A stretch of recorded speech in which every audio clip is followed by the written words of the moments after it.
오늘은 장애인과 함께하는 주일로 1부부터 3부까지 우리가 히스프렌즈 우리 봉사자뿐만 아니라 우리 히스프렌즈 멤버들과 함께 예배 드리고 있습니다. 지붕 뚫는 장애 사역. 예수님 당시나 지금이나 장애인들이 예수님을 만나러 가는 길이 너무 고되고 또 힘이 듭니다. 장벽이 너무 높아서 지붕을 뚫을 수밖에 없었던 이 중풍병자와 4명의 친구들에게 예수님께서는 너의 믿음이 구원하였도다 라고 칭찬을 아끼지 아니하셨습니다. 예수님께서는 장애인들을 직접 찾아 하나님의 나라를 전파했지만 그의 몸된 우리 교회들은 가슴 아픈 이야기들이 종종 교회에서 들려오기도 합니다. 어떤 분은 장애가 있는 아이와 함께 교회를 찾았는데 얼마 후 목사님께서 따로 부르시더니 죄송하지만 자녀와 함께 교회를 옮겨달라라는 요청을 받았다라고 합니다. 이유가 뭔가 하니 예배가 방해된다고 말씀하셨습니다. 예배가 뭔지 우리가 좀 생각하게 되죠. 예배는 정말 영적 교통이라고 배웠는데 단순한 지적 소통이 예배인가? 그래서 방해라고 이야기하나? 라는 생각이 들기도 합니다. 어떤 가정은 지난 20년 동안 한 번도 온 가족이 교회를 가본 적이 없다라고 합니다. 장애가 있는 아이가 있기 때문에 한 주일은 아내가 교회 갈 땐 남편이 자녀를 보고 그 다음 주는 남편이 교회 갈 때 아내가 집에 남아 자녀를 돌보며 그렇게 20년 신앙생활을 하였다라고 합니다. 그 가족이 함께 교회에 가는 것이 저의 작은 꿈입니다 라고 말하기도 합니다. 여러분, 사회에서도 그렇지만 여전히 교회에서도 장애인들이 뚫어야 할 지붕이 높고 두꺼운 현실을 확인하게 됩니다. 설교 시간이지만 장애에 대해서 조금 학습하는 시간을 제가 여러분과 좀 갖고자 합니다. 슬라이드를 하나 좀 보여드리면 이 장애의 구분, WHO가 1980년 장애에 대해서는 3가지로 구분한 거예요. 1차, 2차, 3차 장애가 있다. 1차는 손상입니다. impairment.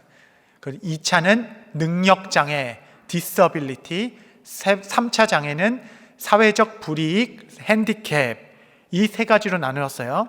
이게 뭐냐? 여러분 쉽게 얘기해서 어떤 사람이 귀를 다쳤습니다. 그럼 손상이 일어난 거죠. 1차 장애가 생긴 겁니다. 그로 인해서 청력까지 상실했으면 이게 능력장애가 되죠. 그래서 2차 장애가 된 겁니다.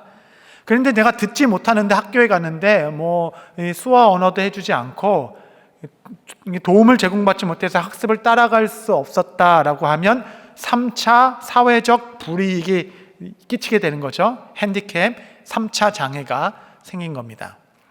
근데 여러분, 이 구분이 너무 어떤 기능적 요소에 이렇게 포커스되어 있다라는 지적이 있어서 다음 슬라이드 보면 WHO에서는 2000년도에 새로운 3가지의 모델을 발표하였습니다. 1차 손상은 똑같지만 2차는 활동의 한계, 그러니까 능력 장애가 아니라 액티비티 리미테이션이다. 3차는 참여의 제한, 그러니까 그 사회적 불이익이 아니라 participation restriction이다. 이렇게 새롭게 정의하였습니다. 이 새로운 정의를 좀 적용해 보면 어떤 한 아이가 태어날 때부터 오른 다리는 성하였지만 왼쪽 다리는 왜소하게 태어난 자가 있었다라고 해봅시다. 왼쪽 다리가 왜소하기 때문에 1차 손상, 이건 똑같습니다. 손상을 장애가 갖고 있는 거죠. 그래서 2차, 이 아이는 남들만큼 뛰지를 못해요. 남들만큼 막 이렇게 속력 있게 뛰지를 못합니다. 그래서 이 2차는 예전에는 능력 장애라고 얘기했지만 지금은 활동의 한계라고 말합니다. 그래서 여러분 장애인을 만났을 때 이런 활동의 한계가 있군요 라고 말하면 여러분은 배운 사람, 여러분 이제 배운 실력이 품위가 나오는 거예요. 그런데 여러분 이제 그 친구들이 좋아요. 친구들이 좋아서 얘가 남들만큼 뛰지 못하니까 축구를 하면 골키퍼를 시켰고 스케이트를 타러 가지 말고 우리 얘랑 함께 가기 위해서 눈썰매를 타자 이라고 함께 하다 보면 3차 장애는 극복한 거죠. 그러니까 참여의 제한은 없는 겁니다. 장애가 극복된 공동체라 할 수 있습니다. 여러분, 손상과 활동 장애는 대부분 우리가 어찌할 수 없는 영역이라 할 수 있지만 장애인의 참여를 제한하지 않고 최대한 함께할 수 있는 사회를 만들어가는 것은 그들과 함께 사는 이웃들의 목입니다. 레위기에는 맹인들 앞에 장애물을 놓지 말라라고 말씀하셨습니다. 그래서 the disabled people, 옛날에 이렇게 말했지만 지금은 people with disability, 그러니까 disabled이라는 기능을 먼저 보는 것이 아니라 people, 사람, 그 사람을 먼저 보고 그 사람이 활동 제약이 있고 그 제약이 참여의 제약이 되지 않을 수 있도록 우리가 함께 고민해 보자, 함께 만드는 사회를 구축해 보자. 여러분, 이것이 참된 이웃이겠고 또 크리스찬의 삶일 것입니다. 어떤 책에서 이렇게 써 있습니다. 교회에서 사람을 장애인으로 만드는 것은 장애 자체가 아니라 장애인을 향한 교인의 태도입니다. 여러분, 좀 많이 생각해 볼 만한 말씀이죠. 사실 이거 제가 그냥 지식으로 얻은 것이 아니라 오늘 주보에 보시면 장애 이해하기 워크숍이 있습니다. 거기 가서 저도 배운 겁니다. 그래서 여러분, 우리 교회가 주기적으로 장애를 좀 알아야 우리가 섬길 수 있기 때문에 워크숍을 하고 있습니다. 여러분, 한 사람의 인간으로서 기본 품격과 매너입니다. 이건 기본이에요. 그래서 저는 뉴저지 초대교회 성도라면 꼭 한 번씩은 주기적으로 계속 열리니까 꼭 이번이 아니더라도 이 워크숍에 참여하셔서 한 3시간 정도 교육을 받으시면서 어떤 인격과 품위가 있는 멋진 어떤 성도, 얼마나 귀합니까? 저는 여러분 모두가 되게 되시기를 바랍니다. 오늘 본문은 호세아서 말씀입니다. 호세아서 말씀은 모든 진노가 떠난 후 하나님께서는 그의 백성들을 어떻게 사랑할 것인가에 대해서 말씀하십니다. 이는 그리스도의 십자가 사건 이후에 하나님께서 그 패역했던 언약 백성들을 어떻게 고치고 어떻게 사랑할 것인가에 대한 하나님의 의지가 담겨 있습니다. 적용해 보자면, 여러분, 예수 그리스도의 십자가가 모든 진노를 단번에 해결한 사건이라면 그리스도 십자가 아래에 있는 그의 백성들을 하나님께서는 어떻게 양육하며 성장시키실 것인가, 그 다짐이 이 안에 담겨져 있습니다. 호세아 14장 5절 6절 한번 같이 읽겠습니다. 시작. 내가 이스라엘에게 이슬과 같으리니 그가 백합화와 같이 피겠고 레바논 백향목같이 뿌리가 박힐 것이라. 그의 가지는 퍼지며 그의 아름다움은 감람나무와 같고 그의 향기는 레바논 백향목 같으리니. 그 언약 백성들을 내가 앞으로 그들을 사랑하고 키워서 성장시킬 터인데 그는 백합화와 같이 피고 백향목같이 뿌리 박으며 감람나무와 같이 아름답고 백향목같이 향기로울 것이다. 백합화도 있고 감람나무도 있지만 하나님께서 특별히 그가 창조하신 백향목, 그 나무를 볼 때 나의 언약의 백성들을 이 백향목과 같이 내가 성장하도록 자라도록 내가 그렇게 너희를 사랑하겠다. 여러분, 이렇게 말씀하셨습니다. 백향목은 값비싸고 귀한 나무입니다. 강한 독특한 향을 갖고 있어서 해충의 피해를 입지 않고 또 잘 썩지 않기 때문에 수천 년을 사는 인내와 영화를 상징하는 나무입니다. 그래서 이 나무는 성전의 기둥으로 삼을 만큼 최상품의 나무가 백향목입니다. 하나님께서 그의 백성들을 백향목같이 자라시기를 소망하셨습니다. 이 본문의 백향목의 몇 가지 특징이 좀 기록되어 있어요. 첫 번째 5절에 보면은 백향목은 뿌리가 깊게 박힌 나무이다. 백향목같이 뿌리 박아라. 백향목은 다른 나무들이 잘 자라날 수 없는 환경에서도 잘 자라납니다. 뜨거운 날씨에서도, 건조한 땅에서도, 눈 덮인 해발 2000m 높인 산 위에서도 여러분, 백향목은 무성하게 자랄 수 있습니다. 그 이유는 그 나무는 뿌리를 깊게 박는 나무이기 때문에 그러합니다. 여러분, 나무의 생명은 뿌리에 있습니다. 잎이 시들고 가지가 꺾여날 수 있지만 뿌리만 살아있으면 가지는 다시 힘있게 뻗어나가고 새 잎은 돋아나기 마련입니다. 뿌리가 생명의 원천이기 때문에 그러합니다. 가끔 뉴스에서 태풍이 오면 가로수가 그냥 다 넘어지죠. 보기에는 위험 있고 멋져 보여도 넘어진 것의 뿌리를 보면 그렇게 얕을 수가 없습니다. 뿌리의 깊음은 나무의 자존심이자 생명의 원천이죠. 눈이 많이 내서 가지에 쌓인 눈이 무게가 무겁습니다. 그게 문제가 아니에요. 강한 태풍이 와서 얼마나 강한 바람이 분지 아십니까? 여러분, 날씨가 문제가 아닙니다. 나무에게 문제는 얼마나 깊이 뿌리를 내리고 있는가입니다. 여러분, 우리 인생은 내려가 본 만큼 삶의 깊이가 생깁니다. 거목이란 키가 큰 나무가 아니라 보이지 않는 땅 속에 뿌리가 깊은 나무를 의미합니다. 여러분, 나무의 위기는 뿌리의 끝을 드러낸 순간이 됩니다. 작은 바람이라도 흔들려서 뽑히면 거목이 아니라 묘목일 것입니다. 누가 몇 마디 했다고 화를 내거나 펄쩍 뛰는 사람은 속이 훤히 들여다보이는 유리찻잔과 같습니다. 그런 사람들은 사실 주변에서 다 대우해 주는 것 같지만 사실 어린아이와 같아서 달래주고 있는 것뿐입니다. 작은 칭찬에도 들뜨는 마음은 갈대와 같습니다. 유혹이 오는 대로 유혹받고 사사건건마다 흔들리고 무너진다면 여러분, 이것은 문제나 환경의 이유에서가 아니라 내 신앙의 뿌리에 문제가 있어서 그러한 것입니다.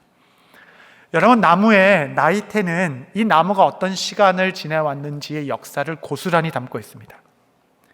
어떤 한 해의 나이테가 폭이 넓어지면 이 한 해는 이 나무가 이만큼 성장했구나, 폭이 넓어졌으면 이 둘레가 넓어진 거니까 이렇게 성장했구나 라고 알 수 있지만 단점이 있어요. 나이테가 흐리고 그 부분은 다 이렇게 무릅니다. 딱딱하지 않고. 동시에 어떤 나이테는 아주 촘촘하게 붙어 있어서 거의 자라지 못했구나 라고 하지만 장점이 있어요. 그 나이테가 진하고 그 부분은 마치 이 무쇠와 같이 단단합니다. 여러분, 어떤 나무도 빠르게 성장하면서 동시에 견고할 수는 없습니다.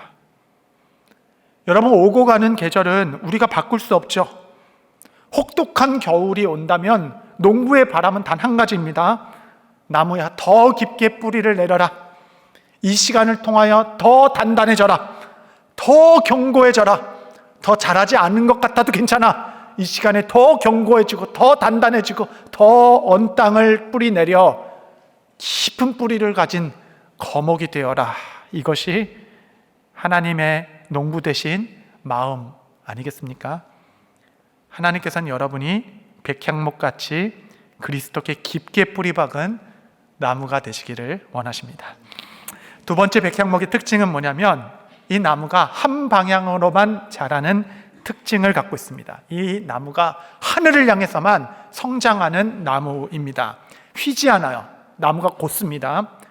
그렇게 자랄 수 있는 이유는 뭐냐면 여러분, 백향목은 1년에 대략 1cm 정도만 자란다라고 합니다.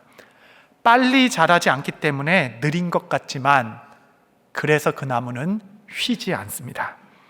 천천히 자라는 것만큼 오직 하늘을 향해서만 꼿꼿하고 바른 방향으로만 자라는 나무가 백향목입니다. 그래서 이 나무가 성전의 기둥이 되는 것입니다. 솔로몬은 성전을 지을 때 가장 좋은 곳으로 짓고 싶었어요. 그래서 두로와 시돈 지방에 있는 레바논의 백향목을 수입해 오라라고 이야기합니다. 이 나무가 너무 극상품이고 희귀해서 그 당시에 설계를 맡았던 하림이라는 사람은 그거를 다 구할 수 없기 때문에 잣나무를 섞어서 성전의 제목으로 썼다라고 말합니다. 그만큼 희귀하고 귀한 나무. IVP 성경 주석에는 이렇게 써 있습니다. 백향목은 서서히 자라며 3000년까지 살고 40m까지 자라난다. 그래서 백향목의 나이는 연수로 세지 않고 센츄리, 세기로 센다. 야, 멋지죠? 이 나무는 100년, 200년, 300년 그렇게 세는 거예요.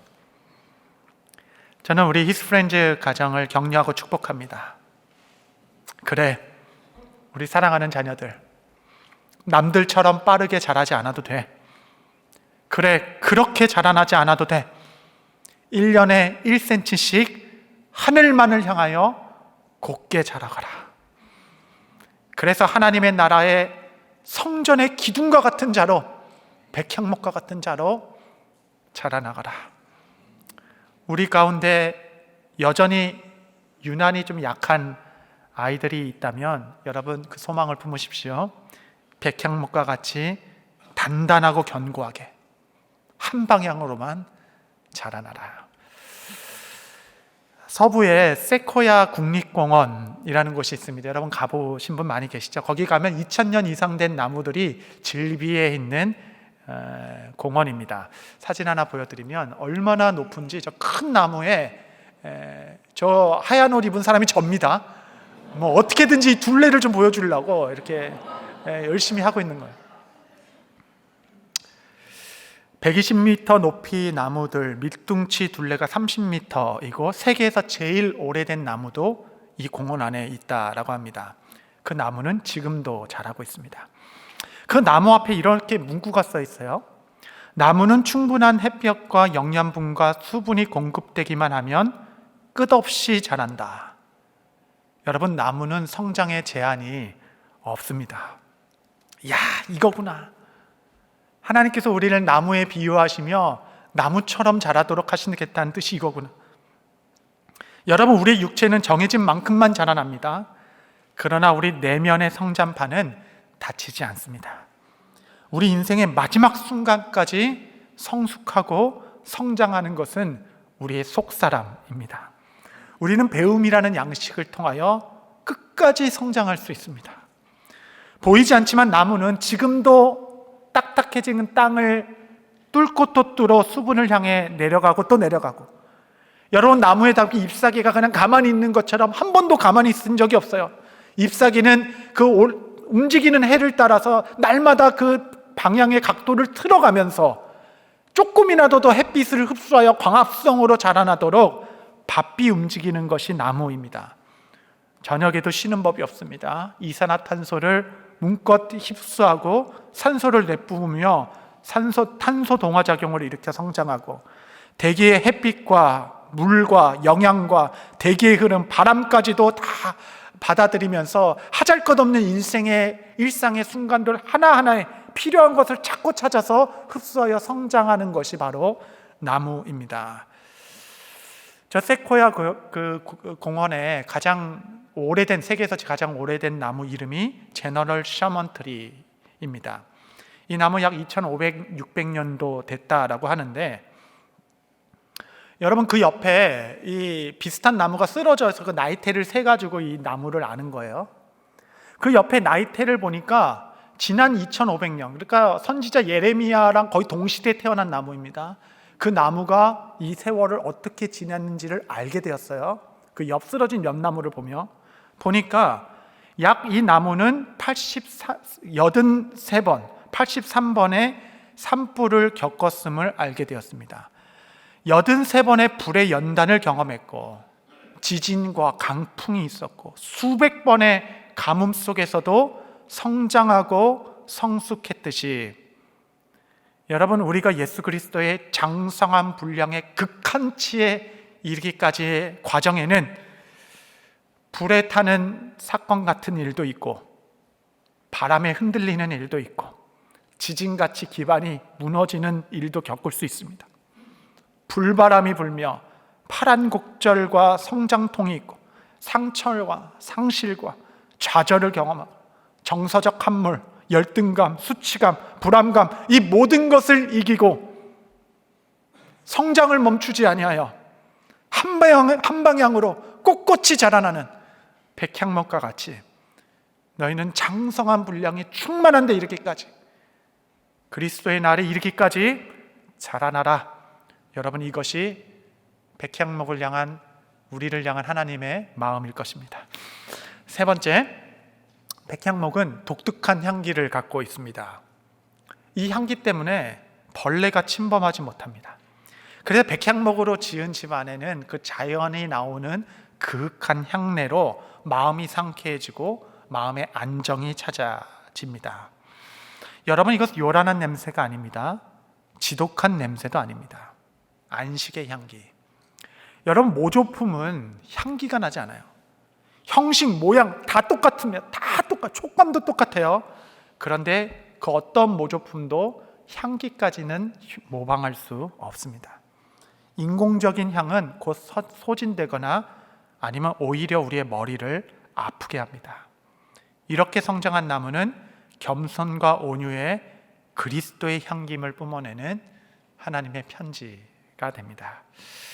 싱그러운 향기가 있고 높이 쏟은 거목이라 그 나무는 그늘을 제공해 줍니다. 호세아 14장 7절 말씀해 보시면 그 그늘 아래 거주하는 자가 돌아올지라. 할렐루야. 그 나무는 쉼을 줍니다. 여러분, 우리에게 필요한 것은 쉼이죠. 어떤 사람은 정말 영적 거장과 같아서 만나기만 해도 그에게서 신선하고 아주 선선한 그늘이 있어서 우리에게 쉼을 주고 안식을 주고 영혼에 힘을 주는 사람이 있습니다. 우리는 그런 사람을 어른이라 부릅니다. 반면에 만나기만 하면 만나기로 약속한 그 시간부터 며칠 전부터 막 가슴이 먹먹하고 초조하고 심장이 뛰고 막 입맛이 떨어지고 막 그런 분이 있어요. 자꾸 만나자 그래서 제가 아무리 봐도 시간이 없어서 다행이네. 어쨌든 시간이 없다고 말하면 그럼 월요일 날 쉬시니까 우리 편하게 월요일 날 만나자고 막 하나도 안 편해요. 하나도 안 편해. 월요일 날 제가 쉬어야 힘을 비축해야 만날 수 있어요. 나를 긴장시키는 가시나무와 같은 사람이 아니라 늘 그늘이 되어주는 백향목 같은 사람으로 성장해라. 그리스도의 향기를 품은 자가 되라. 이것이 우리를 향한 하나님의 비전일 것입니다. 여러분, 이 본문이 귀중한 이유는 구체적으로 어떻게 백향목과 같이 내가 너희를 성장시킬 것이다 라는 방법을 담고 있기 때문에 그러합니다. 호세아 14장 5절 한번 같이 읽겠습니다. 시작. 내가 이스라엘에게 이슬과 같으리니 그가 백합화 같이 피겠고 레바논 백향목같이 뿌리가 박힐 것이라. 이를 위해 내가 너희에게 이슬과 같을 것이다. 여러분, 이스라엘이 위치한 팔레스틴 지방은 건조한 땅입니다. 그래서 곳곳에 광야가 있습니다. 여러분, 이곳에 큰 비가 1년에 2번 내려요. 봄과 가을에. 그것을 성경에서 이른 비와 늦은 비라고 합니다. 그 비가 내리지 않는 기간에는 땅이 메마를 수밖에 없죠. 그럼에도 그 땅에 수목이 이렇게 자라날 수 있는 이유는 딱 하나입니다. 그곳에는 일교차가 심하기 때문에 새벽 미명에 이슬이 많이 내리는 땅이기 때문에 그러합니다. 여러분, 기드온의 양털 테스트 기억하시죠? 양털에 수북하게 이슬이 모일 정도의 이슬이 많이 맺히는 땅입니다. 여러분, 우리에게 소낙비와 같은 은혜도 필요하지만 이슬비와 같은 은혜가 있어야 함을 기억하시기 바랍니다. 사실 우리를 영적으로 성장시키는 것은 요란하게 아주 시끄럽게 내리는 소낙비와 같은 큰 물의 소리가 아니라 매일 소리 없이 미미하게 매일 동일하게 맺히는 작은 이슬과 같은 은혜가 우리를 백향목과 같이 성장시킵니다. 여러분, 우리에게는 때론 소낙비가 필요해요. 이를 때를 따라 주시는 은혜라고도 할 수 있습니다. 우리의 모든 갈증을 단번에 해결하고 눈물 콧물 쏟으면서 내 영혼이 그냥 뻥 뚫리는 것 같은, 이제 무언가 될 것 같은 영혼의 교통이 확 일어나는 큰 비가 우리 삶에 필요합니다. 그래서 우리는 집회도 가고 부흥회도 가고 기도원도 가고 금식 기도도 하면서 그 큰 비를 기다립니다. 그러나 성도 여러분, 그 소낙비가 우리를 성장시키고 자라나게 하는 주된 원인은 결코 아닙니다. 무엇이 우리를 성장시키는가? 이슬과 같이 매일 맺히는 하나님의 은혜. 화려하지 않고 요란하지도 않습니다. 이슬은 언제 맺혔다, 언제 없어지는지도 아무도 모릅니다. 한결같이 맺히는 그 은혜가 우리를 성장하게 합니다. 여러분, 이슬이랑 공기 중에 있는 수증기, 지금도 다 수증기가 있는 겁니다. 이게 보이지 않지만 이슬로 맺혀 눈에 보이는 시간이 있죠. 새벽 미명의 고요한 시간, 반 깊은 시간. 새벽의 영성과 저녁의 고요한 침묵의 시간. 여러분, 이슬은 요란하지 않습니다. 소리가 없어요.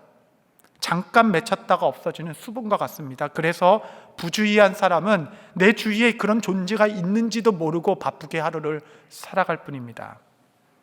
하나님께서 이스라엘 백성이 광야에 있을 때에 그 매일 경험한, 아침마다 경험한 만나를 이슬과 같이 내리는 만나라고 말했습니다.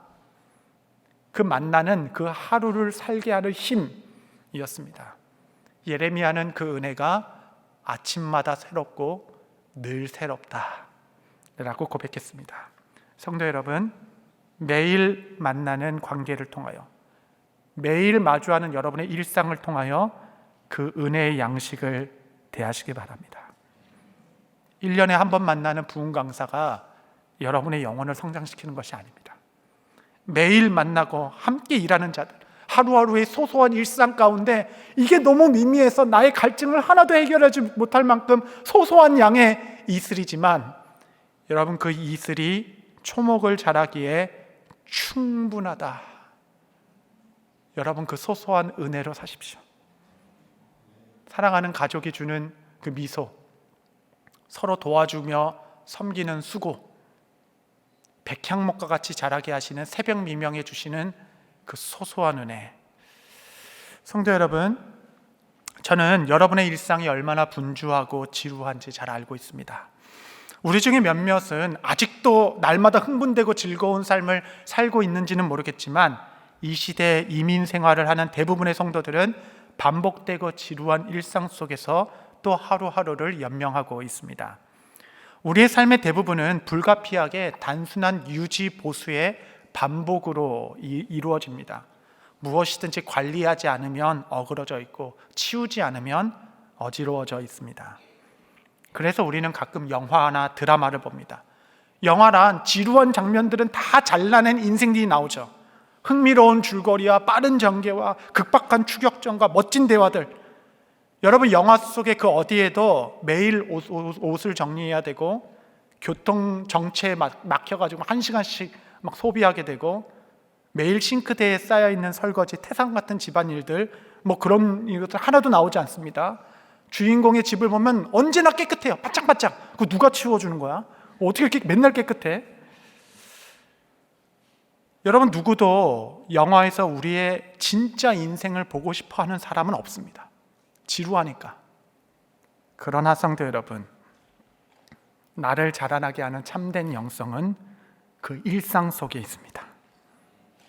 예수님께서 성육신 하셨을 때 그 인생 대부분은 기록조차 되지 않았던 긴 시간을 보냈기에 저와 여러분의 이 작고 평범한 인생은 의미를 얻게 되었습니다.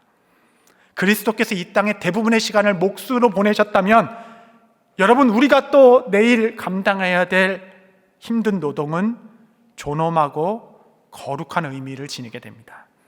그리스도께서 이 땅의 대부분의 시간을 무명으로 보내셨다면, 무명으로 살아가는 우리의 삶도 무한한 가치가 담기게 되는 것입니다. 성도 여러분, 여러분의 삶을 사십시오. 여러분의 길을 걸어가십시오. 여러분, 베드로의 길이 있고 요한의 길이 있는 것이에요. 예수님께서는 베드로에게 너는 멋지게 살아가다가 순교로 영광 돌려라. 요한에게는 나의 육체의 어머니 마리아를 부탁한다 맡기셨죠. 사도 요한은 그의 사도들이 예루살렘 부흥의 주역이 되어서 각각마다 교회를 전파하고 복음을 위하여 멋지게 살아가는 모습을 보며 집에서 노모를 봉양하는 일을 맡았어야 했습니다. 예수님께서는 그를 90세까지 이 땅에 살게 하다 성경의 마지막을 기록하게 하는 일을 맡기셨습니다. 여러분, 여러분의 길을 가시되 남과 비교하지 마십시오. 영적 탈진은 항상 나의 일상을 잃어버렸을 때부터 시작됩니다. 화려하지 않아도 주님 내게 주신 나의 길을 끝까지, 나의 내면의 성전판은 닫히지 아니하니 그리스도의 장성한 분량에 충만한 데까지, 아버지 성장하고 이루기까지 나의 하루하루는 지극히 소중하고 값집니다.